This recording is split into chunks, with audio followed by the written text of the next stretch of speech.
Koso Weekend Taxi Zavugidewa ani gwe bakutte nani okusinzira ku bantu ababadde ku mukolo guno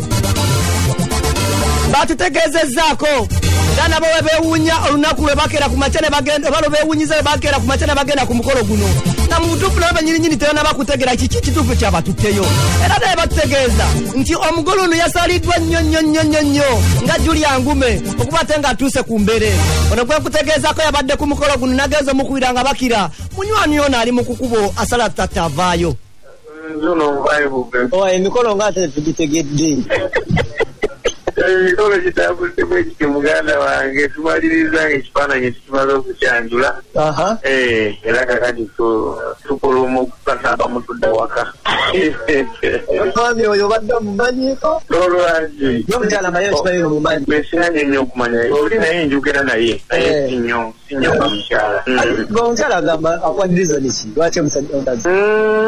olwaleero soogedde naye libadde bizibuzi bye ebyolwaleero nange ndira bulabi matankane nampale n'abasezi nga kyatuwa bwino wano ekyabaddeyo abadde ali stress abadde omusajja abadde musanyufu n'omulungi n'okumufaanana amazita agasaabi obambi tegeeza omusajja kino kimuguddeko obugwe tekyaba ne kipulaningi yandiba kubanga fenna twandibadde tukitegeddeko olubereberye kwameti tubaddemu okupaiza kaleka mpaka ezikweredde naye lwage nakiki badde shock ssaawa esembayo bagenyi baali bakutuuka ssaawa 6 za mutundu naye ziweze ssaawa 11 nakubanna mbambi bakyatuwa bwino wano batuuse ku ssaawa 11 zibakika 5 omutegeeredde era tetunategeera tetukumira biri awo kitundu ekifaananyi ketugenda okuwaayo tugenda okwanjula bo babadde baze bakikoze ddanga tutamanyi munnange embeera bwete bwetuyisaamu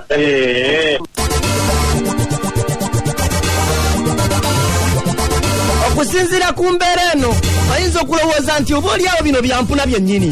era ng'okusinziira ku biyitinga ne badde biyitiŋŋana badde bitugamba nti omunywanyi ono teyalabiseeko mu ggwanga lya Uganda era ne bategeeza nti omunywanyi ono Sam Sekajugo yabadde awasa omukyala amanyirwa nga Julia Ngume mbwekyamuganya abamu ne bagamba mbwekyamuganya okujja ku mukolo guno eno newakubadde mu ggwanga lya Uganda mwali mbu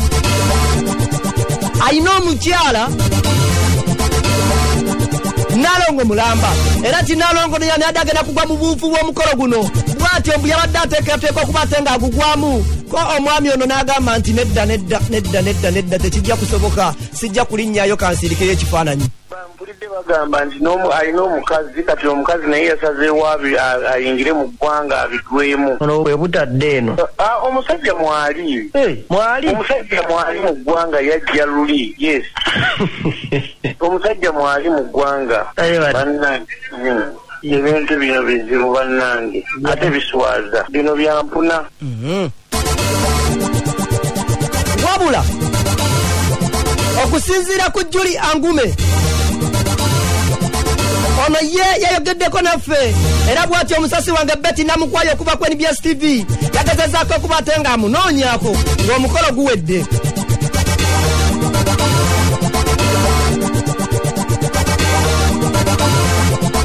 era bw'atyo omukyalo ono yabadde mumalirivu nnyo nategeeza nga bwali omusanyufu ebyensuso okuba ate ng'atuuse ku lunaku lwe lunene olw'omukolo era nategeeza nti ebisingawo lwaki omwami tazze mwami alina bitugamba mukolo gubadde mulungi nnyo kyebaliza mukama budde butambudde bulungi buli kimu kitambudde bulungi ate era nga ndi musanyufu nebazanye buli kiisi alina kyatodde ku lwa Julian ng'amwagaliza ekirungi mukama akuddizeewo wonna wojje nange mbasuubiza nja kuba mulungi era buli omu alina kyankoledde ekirungi antumenga butumi nja kuyitawo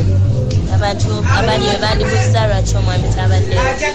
omwami abadde alina emirimu gy'aliko era ebisinga obungi agenda bibategeeza nga ye kale akagari Sam Sekajugo bwe tubeera nga tukozesa amaanyi gaffe n'obukugu okuba te nga tunoonyereza abantu nga bano nina essanyu okutegeeza nti Sam Sekajugo nagezezaako okuba te nga mufuna era ne twogerako naye oba oli awo wanaaba nga atandise okwogera ojja kuba te ng'otegeera Chicha kitufu ekyamuganye ninze nganze nagezaako kubatenga kinonyanga kikyambuze tugenda kudduka speed ya kike kyagulu nnyo sala kubateeka tubimalayo. Samusikajugo Musoke, well known as Mnachagwe, ewaffe gyembere Netherland. Banzala mukono ne mutuuze mu ggwanga lya Netherlands. Eri ebintu besijja kunnyonnyola public lwaki saabaddeyo naye nga briefly ekyenyiza okugamba twakikkaanyaako nze naye ate ne famire ye agenda n'agyebuuzaako ku nsonga eyo era nembawa n'ensonga lwaki nabo ne banzikiriza kale katwanjuze ekifaananyi. Saamu agira wano oba ekitali kya bulijjo omuntu wabanga agenda okwanjula maama we ne taata we tebabeerayo kubanga nze mumanyi nti ennono n'ebyobuwangwa it's part of my life. Ne Netherland gyembeera ndi Minister for Culture and Sports of the Ugandan Community Netherlands. Nali maze okitegeera nti sijja kubaayo yensonga lwaki mmange Omumbejja Evelyn Ndagire namusaba akkirize yaba ayambaza mukyala wange empeta lwange taata wange naye ne musaba agende abeerewo ku mukolo ogwo ku lwange Jacqueline yayambaza omugole ekimuli nga yambibwako muto wange Sister Rita. Kitali kya bulijjo uncle wange yabadde bestimani wange 99% omukolo gwo gwabadde covered by my family. Uleza n'obwegendereza. Ekibuuzo kiba kyembuzza bangi nti omukyala nina omukyala eyabadde agenda okulinnyegere mu mukolo gwe butabeerayo ansa eri nno ansa eri vere nno. Enkiiko ezibadde zitegeka omukolo guno zibadde zitula mu maka gange kubanga Netherland sipangisa muzigo wabula mbeera wange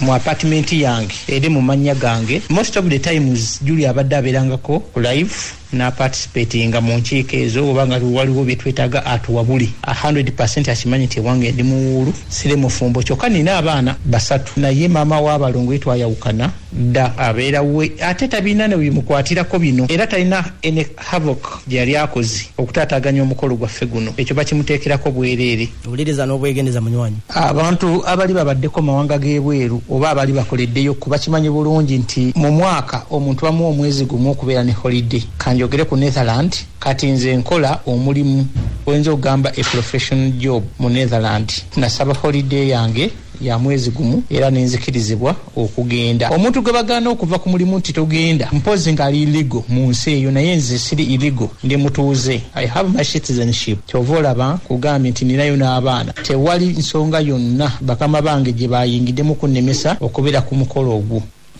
Tukyagenda mu maaso ababadde ba followinga entambula zange bwe nali njija wano nayitira Belgium ne malayiko like 1 week nga ndya ku ssente zange bwe navaayo ne ngenda e Rwanda. Wendi essaawa zino sijja kutangazaawo essaawa zino wendi sijja gamba nti ndi wano for security reasons ne for now kyenyinza okugamba ndi Uganda siri Uganda ndi Rwanda ndi Kenya ndi London ndi what yonna gye mwagala gye baagala okumanya. That is my private life banga omuntu tomalaga exposing buli wa ndi wano kyenjagadde okumenyawo nti bakama bange tebaŋŋanangako kujja ate ndi entitled to have a holiday of 1 month every year of which gye ndi mukati. Tukyagenda mu maaso obuuza ku kigambo kya asylum ekya sikimanyi kye bategeezaako okutegeeza naye nze kyenkugamba nti ekyalibadde ekikulu nti okkirizibwa okuva e Netherland n'otambula n'ogendako mu nsi endala nga bwe nkugambye siri illegal oba am illegally living there. Ate ekirungi nti nina ne media houses zenkolagana nazo nnyo wano abamanyi omulimu gwenkola petition bangi bajja mu Netherland abamu babeera na wange bwanga bazze ayagala okumanya ebikwata ku nze Sekajuga abeerawo e Netherland ali biki osobola okubuuza kansala Muhammad Segirinya kubanga ye lwabazzeeko mu holiday mu Europe okulya ku ssente embeera nnyo naye ewaka ewange asobola okubabulira ebisingawo. Nti akugamba nti omukulu akyatungira bwino ekifaananyi nze nabadde ku kifaananyi ekifaananyi kya representinze the real Sam kubanga nze nabaddeyo ku kifaananyi si mulala kitegeeza nze ate kitegeerekeka n'ensi ekyuse nnyo biva mu biri bye twalingamu abantu edda tebayanjuzanga bifaananyi abantu edda balinga tebatambula gwe kyalinga verereya ebyobuwangwa tebitandise ku mulembe guno omutebi byatandika dda mu myaka gy'edda eyo naye golowooza abantu bedda bavanga muno ne bagenda mu Europe America Canada Asia ne bakola no tekyabanga bwekito kyova olaba kipya tojja kwesanga nga netaaga okwanjulwa mukyala wange ninga mu budde obwo siriiwo ate emikolo giyimirire paka bwe ndibeerawo naye nga ate nina abantu abasobola okubeerawo ku lwange so kintu kyonna kyenkola nkikola with experience tewali otwavooledde Bwakabaka oba nnono kuba nembaga teyatuguddeko bugwi ebintu byonna nga wewabirabye byabadde well planned.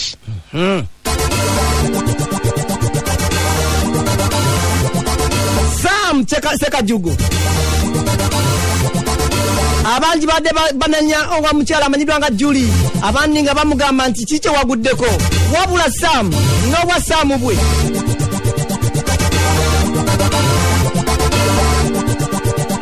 yantegezezzaako nga Julia Ngume bwe twabadde nga tuli mu kumuyisamu obugaayu ti oyanjuleeta ekifaananyi yagamba nti Julia yakedde ku matala amukubira essimu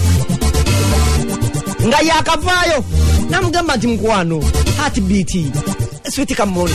dalingi munange kyokoza kiyitirivu nnyo wabula togezaagako okudisappointinga kati kino kyokoze kyekisingira ddala obukulu ennyo oze badde ageza kubatenga atwewala tuleme kubatenga tulaba muve ku bantu mmwe Radio Simba eno njirinamu ekyama kimu ti mwami Colin Mutambu baba ye managing director kati yali mukwano gwange nnyo nga sinaba kuva wano genda bweru era omundabira nnyo naye sina mukyala yenna mu nsi gye nali wadde okukyalako obukyazi olunaku wadde olumu bweru ti naye wabajuli nakyalayo nayanjudde tujja kuddako embaga gye tujja okubategeeza gye bujjakaawo famire ya Juli ayo kyonkiddamu mukyala wange omulungi my beautiful my heartbeat my queen she was aware of everything and she's happy by the way leero nava kuŋŋamba thank you king nabadde njagala kye wakoze you fulfilled your promise nasaba no musimu disappointing ngako any other single day nga bwenzize nkola era ngamba mungende maso nga nkola bwen she's very let me say she's extremely very very happy nange no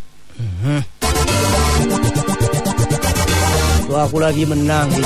ensanyukayo munnange obuuzizzaako nnyo Gavini okuva ku Delta TV nembuuza kuli Emma abadde Canada yakomye mu Uganda nenjagala okukwata mbuuza ku Sean Lemon Starboy ekireka senga sebbanga nkulabye bale kwate ng'otubudde empologoma ennungi egy'eddembe kale nno munywanyi njagala okukwate nga njagaliza mamange omukyala amanyirwa nga Betu Lubega saako ne Lubega ekitimbwa Bugerere Christmas ennungi n'omwaka omujja ogw'emirembe nabwe kityo namwe mwenna bwe mutyo Christmas ebeere ennungi n'omwaka omujja gubabeerere gwa mirembe banywanyi nze nno ngenze.